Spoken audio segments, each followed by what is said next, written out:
దర్శకుడు SS రాజమౌళిపై BJP నేత చికోటి ప్రవీణ్ తీవ్ర ఆగ్రహం వ్యక్తం చేశారు. మదమెక్కిన ఏనుగు మురికి కాలువలో పడ్డట్టు రాజమౌళి తీరు ఉందంటూ మండిపడ్డారు. రాజమౌళి వెంటనే హిందువులకు క్షమాపణ చెప్పాలన్నారు. లేదంటే హిందువు సమాజం క్షమించదన్నారు. దేవుడి పేరుతో సినిమా తీసి డబ్బులు సంపాదించి ఇలాంటి మాటలు మాట్లాడడం సరికాదన్నారు. దేవుడిని నమ్మని రాజమౌళి సినిమా ప్రారంభానికి ముందు పూజ ఎందుకు చేస్తావని ప్రశ్నించారు. నాస్తికులతో సినిమాలు తీయొచ్చు కదా అన్నారు. హిందూ సమాజం ద్వేషిస్తే ఎంత టాలెంట్ ఉన్నా హీరో నుంచి జీరో కాక తప్పదన్నారు. నువ్వు మురిక్కాలువల పడ్డదంట ఆ తరంగా ఉంది మన ఎస్ఎస్ రాజమౌళి కథ. ఇవాళ ఎంతోమంది ఎస్ఎస్ రాజమౌళిని ఒక అద్భుతమైన డైరెక్టర్ అని చెప్పి అందరు కూడా అభిమానిస్తారు. కానీ మొన్న ఒక స్టేట్మెంట్ తోటి ఇవాళ హిందూ సమాజంలో ఒక తీవ్రమైన వ్యతిరేకత వచ్చింది. మరి ఎస్ఎస్ రాజమౌళి నేను కూడా ప్రశ్నిస్తున్నా, నువ్వు దేవుడిని నమ్మకపోతే నమ్మకు, మరి నీ ప్రతి ఒక్క సినిమాకి ముందు పెద్ద ఎత్తున పూజ చేసి మరి ప్రారంభోత్సవం చేస్తావు కదా, మరి నువ్వు నమ్మనప్పుడు ఎందుకు చేస్తున్నావు?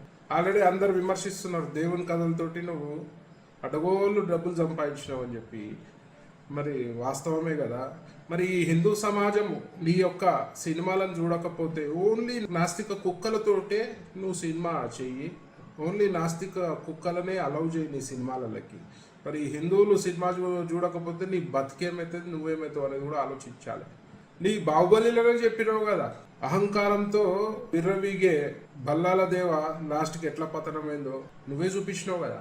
మరి అలా నువ్వు కూడా అదే అహంకార ధోరణితో పోతే మాత్రం నీ పతనం కూడా ఖాయమని చెప్పి ఈ సందర్భంగా తెలియజేస్తూ, మరి హిందువుల మనోభావాలని కించపరిచే విధంగా ఎవరైనా ప్రయత్నం చేస్తే మాత్రం బిడ్డ బాగుండదు. మరి దానికి చాలా రకాలుగా నువ్వు సమస్యలు ఎదుర్కోవాల్సి వస్తుందని చెప్పి సందర్భంగా తెలియజేస్తూ, మరి వెంటనే నువ్వు హిందూ సమాజానికి క్షమాపణ చెప్పాల్సిన తరుణం ఇది. లేదంటే నువ్వు ఒక హిందూ ద్రోహిగా విద్రోహిగా ఈ సమాజంలో మిగిలిపోతావు. నీ ఎంత టాలెంట్ ఉన్నా కూడా పనిచేయదు. ఎందుకంటే ఒకసారి హిందూ సమాజం విద్వేషిస్తే నీ బ్రతుకు హీరో నుంచి జీరో అవుతుందని ఈ సందర్భంగా తెలియజేస్తూ వెంటనే నువ్వు క్షమాపణ చెప్పాలని చెప్పి నేను